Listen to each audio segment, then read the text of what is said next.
மாதம்பட்டி ரங்கராஜ் ஒன்று நினைக்க அவரோட வாழ்க்கையில வர என்னென்னமோ நடக்குது. ஸோ இந்த விஷயத்துக்காக அவர் குழம்பி இருக்காரோ இல்லையோ, நெட்டிசன்கள் எல்லாரும் பெரிய குழப்பத்துல தான் இருக்கும்னு சொல்லலாம். ஏன்னா மாதம்பட்டி ரங்கராஜோட முதல் மனைவி ஸ்ருதியை அவர் டைவர்ஸ் பண்ணல அப்படின்ற மாதிரி ரீசெண்டா அவரே உறுதிப்படுத்தியிருந்தாரு.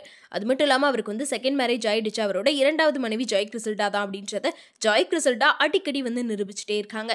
சமீபத்தில் பார்த்தீங்கன்னா ஜாய் கிறிசல்டா மாதம்பட்டி ரங்கராஜ் கூட மேரேஜ் ஆயிடுச்சு, 6 மாசம் நான் பிரெக்னெண்டா இருக்கேன், இந்த விஷயம் எண்டுக்குள்ள எங்களுக்கு குழந்தை பிறந்துரும் அப்படின்னு சொல்லியிருந்தாங்க. அதை தொடர்ந்து என்னாச்சுன்னே தெரியல, மாதம்பட்டி என்ன பண்ணிட்டானா இன்ஸ்டாகிராமில் ஜாய் கிறிசல்டாவை அன்ஃபாலோ பண்ணிட்டு அவரோட முதல் மனைவி ஸ்ருதியை ஃபாலோ பண்ண ஆரம்பிச்சிட்டாரு. ஸோ ரொம்ப வருஷமாவே ஜாய் கிறிசல்டாவா இல்லை ஸ்ருதியா அப்படின்ற ஒரு போராட்டம் சோஷியல் மீடியாவில் நடந்துகிட்டே தான் இருக்கு. இந்த நிலையில் இது எந்த ஒரு விளக்கமே தராம தான் மாதம்பட்டி ரங்கராஜ் ரொம்ப சைலண்டாக இருந்தார். அதனால ஜாய் கிறிசல்டாவே இதுக்கு விளக்கம் தரதா சொல்லி அவங்க என்ன சொல்லிட்டாங்கன்னா, பல வருஷமாவே நானும் மாதம்பட்டி சேர்ந்தா இருக்கும் அப்படின்னு சொல்லி உறுதிப்படுத்திட்டாங்க. இதை தொடர்ந்து நெட்டிசன்கள் எல்லாரும் மாதம்பட்டியை ரொம்பவே நெகட்டிவா திட்ட ஆரம்பிச்சிட்டாங்க.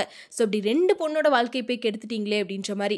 அது மட்டும் இல்லாமல் அவரோட முதல் மனைவி அட்வொகேட் அப்படின்ற விஷயம் நமக்கு எல்லாத்துக்குமே தெரியும். அதனால டைவர்ஸ் ஆகாம இவர் எப்படி செகண்ட் மேரேஜ் பண்ணார் அப்படின்ற குழப்பம் தான் எல்லாத்தோட மனசுலையும் இருந்துச்சு. அது மட்டும் இல்லாமல் இவர் ஸ்ருதி கூட டைவர்ஸ் பண்ணிட்டார் அப்படின்னா அப்புறம் எப்படி இன்ஸ்டாகிராமில் ஃபாலோ பண்றாரு, ஸ்ருதியும் எந்த ஒரு ஃபோட்டோவுமே டெலிட் பண்ணாமல் வச்சிருக்காங்களே அப்படின்ற மாதிரியும் நிறைய பேருக்கு ஒரு குழப்பம் இருந்துட்டு இருந்துச்சு.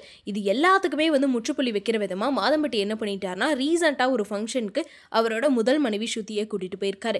இதை தொடர்ந்து நெட்டிசன்கள் எல்லாத்துக்கும் அதை விட ஒரு பெரிய அதிர்ச்சி தான் சொல்லலாம். ஏன்னா இவர் என்ன ஃபர்ஸ்ட் ஒய்ஃபை டைவர்ஸ் பண்ணல போல, சேர்ந்து வாழ்ந்துட்டு இருக்காங்க போலயே, 2 பேரும் ஒன்னா ஃபங்க்ஷன்லாம் அட்டன் பண்றாங்க. ஒருவேளை இந்த ஜாய் கிறிசல்டாவோட அந்த ஒரு சர்ச்சைக்கு முற்றுப்புள்ளி வைக்கிறதுக்காக தான் இந்த மாதிரி மாதம்பட்டி நடந்துக்கிறாரோ அப்படின்னு சொல்லியும் எல்லாரும் யோசிச்சுட்டு இருந்தாங்க. அந்த வகையில் பார்த்தீங்கன்னா ஓகே, மாதம்பட்டி முதல் மனைவி கூட தான் இருக்காரு அப்படின்ற மாதிரி எல்லாத்துக்கும் கன்ஃபார்ம் ஆயிடுச்சு. ஆனால் இதை தொடர்ந்து ஜாய் கிறிசல்டா இதுக்கு ஏதாச்சும் பண்ணுவாங்களே அப்படின்னு யோசிச்சுட்டு இருந்த நேரத்தில் அந்த விஷயம் எல்லாத்துக்கும் பதிலடி கொடுக்குற விதமாக இப்போ ஜாய் கிறிசல்டா ஒரு விஷயத்தை பண்ணியிருக்காங்க. ஸோ அந்த விஷயம் தான் சோஷியல் மீடியா ஃபுல்லாக பெரிய சர்ச்சையவே ஏற்படுத்தியிருக்கு. அதாவது ஜாய் கிறிசல்டா அப்படி என்ன பண்ணியிருக்காங்க அப்படின்னா, மாதம்பட்டிக்கும் அவங்களுக்கும் ரிலேஷன்ஷிப் இருக்குது அப்படின்றத உறுதியாக சொல்கிற விதமாக அவங்க 2 பேரும் சேர்ந்து எடுத்துக்கிட்ட ஃபோட்டோஸ் ஒரு வீடியோவாக ரீலாக போட்டிருக்காங்க. அது மட்டும் இல்லாமல் அந்த வீடியோவில் பார்த்தீங்கன்னா மாதம்பட்டியும் ஜாய் கிறிசல்டாம் ரொம்பவே க்ளோஸாக ரொமான்டிக்காக இருக்கக்கூடிய சில ஃபோட்டோஸ்மே அதில் இருக்குது. இதை பார்த்தா எல்லாத்துக்கும் ஒரு பெரிய அதிர்ச்சி தான் அப்படின்னு சொல்லலாம். இவர் அவரோட ஃபர்ஸ்ட் வைஃப் ஸ்ருதியை இப்படி வெளில கூட்டிகிட்டு போன காரணத்தினால தான் இவங்க இந்த மாதிரி ஒரு வீடியோ போட்டிருக்காங்க அப்படின்ற மாதிரி இப்போ எல்லாரும் பேச ஆரம்பிச்சிட்டாங்க. அது மட்டும் இல்லாமல் ஜாய் கிறிசல்டா எதுக்காக இந்த மாதிரிலாம் பண்ணுறாங்க அப்படின்னு யோசிச்சா, ஒரு வேளை மாதம்பட்டி ரங்கராஜ் இந்த மாதிரி ஸ்ருதி கூட தான் வாழ்றதா முடிவெடுத்துட்டார் போல, அதனால நம்ம வாழ்க்கை என்ன ஆகுமோ அப்படின்னு யோசிச்ச ஜாய் கிறிசல்டா இப்படி மக்கள் மத்தியில் அவங்களோட ரிலேஷன்ஷிப்பை வெளிப்படையாக காட்ட ஆரம்பிச்சிட்டாங்க. ஸோ இதுக்கு மாதம்பட்டி இதுக்கப்புறம் என்ன முடிவு எடுக்க போறாரு, இதுக்கு என்ன விளக்கம் கொடுக்க போறாரு அப்படின்ற மாதிரி தான் எல்லாரும் எதிர்பார்த்துட்டு இருக்காங்க. ஸோ இதை பற்றி நீங்கள் என்ன நினைக்கிறீங்க அப்படின்றத மறக்காம கமெண்ட்ல சொல்லிடுங்க.